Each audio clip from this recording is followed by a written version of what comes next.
এই যে এরকম ভাবে প্রত্যেকটা ডিম ভেজে নিয়েছি এরকম গোল গোল করে। আর দেখো কচু তখন ঠিক মতন ঢাকনা আটকানোই যাচ্ছিল না, এখন দেখো পুরো আটকে গেছে, দেখো কত কমে গেছে, আরও কমে যাবে। আর এদিকে তেল গরম হয়ে গেছে,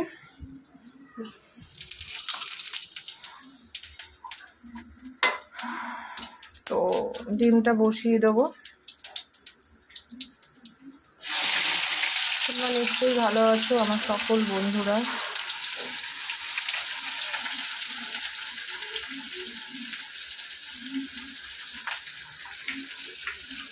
আমি কিন্তু সবই দিয়ে দিলাম।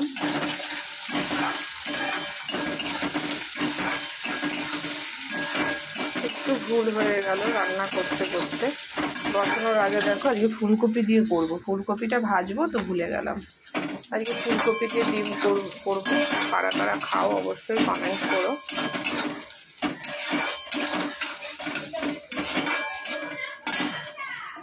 একদম ভুলে গেলাম। তো চলো দেখি এটা কি বলছে।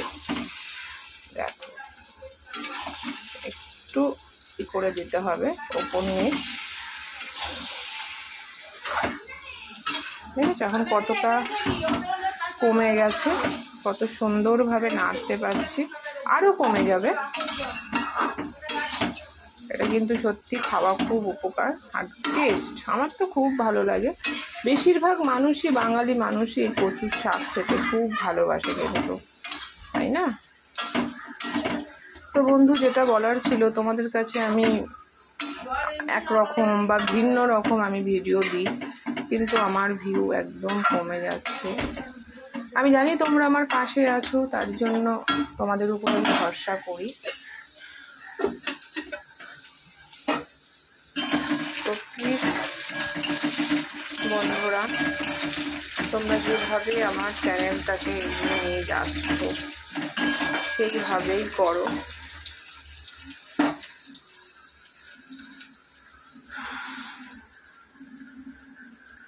তো ফুলকপিগুলো ভাজিনি, তাই লাস্টে দেব, একদম লাস্টে দেব। আলুগুলো দিয়ে দিচ্ছি। আজকে রান্নার একদম মুড নেই, উল্টো পাল্টা হয়ে যাচ্ছে জানো তো। আলু দিয়ে দিলাম, তার আগে দেখো টমেটো দেওয়া দরকার ছিল। মাথা শরীর একদম দিচ্ছে না, টমেটো আলু একসাথেই দিলাম।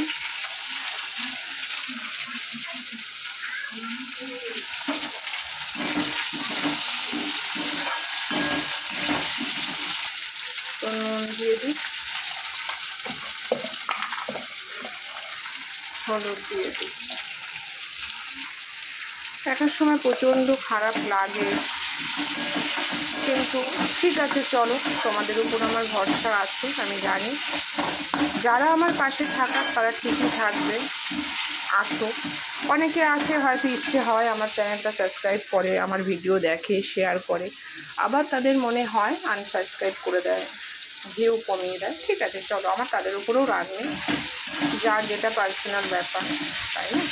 তাই আমি কাউকে দোষ দেবো না, শুধু তোমাদের কাছে আশাই রাখবো যে তোমরা আমার ভিডিওটা, আমার চ্যানেলটাকে এগিয়ে নিয়ে যাবে। আমি একই রেসিপি বা ভিন্ন নতুন নতুন রেসিপিও কিন্তু দিই। তোমরা যদি দেখতে চাও আমার চ্যানেল সাবস্ক্রাইব করে আমার চ্যানেল থেকে রেসিপি দেখতে পারো। আজকে আমি ডিমের ঝোলের ডিমটা কিন্তু ভেজেছি একদম অন্যরকম, এবং এটা নতুনই বলতে পারো, ফুলকপি দিয়ে।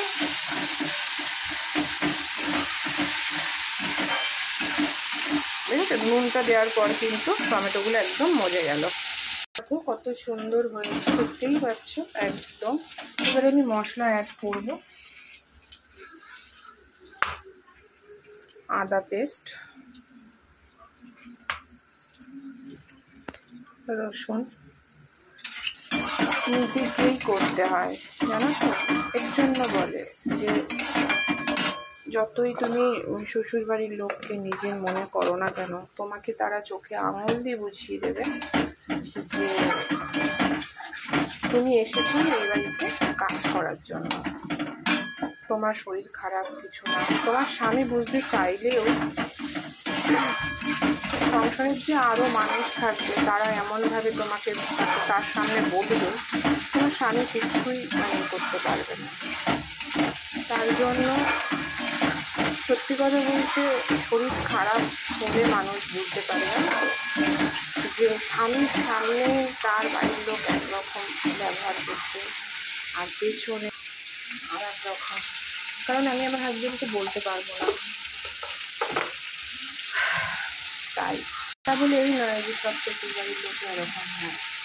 কত আছি শ্বশুর বাড়ির লোক কত ভালো, বৌমারা তো কখনো মিথ্যে কথা বলে না, আমাদের পরের মেয়ে। তো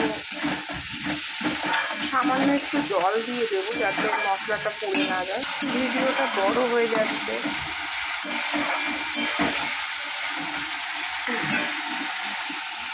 তো মারা মাই হয়, এটা তো সম্পূর্ণ। কিন্তু অনেক শ্বশুরবাড়ি আছে খুব ভালো। আমি আমার শ্বশুরবাড়ির হাজব্যান্ড ছাড়া কারোর কাছ থেকে কোনো ভালো জিনিস পাইনি। এবং আমি কী বলতো বন্ধু, আমি নাম ধরে ধরে বলতে পারি যে কে কী আমার সাথে করেছে।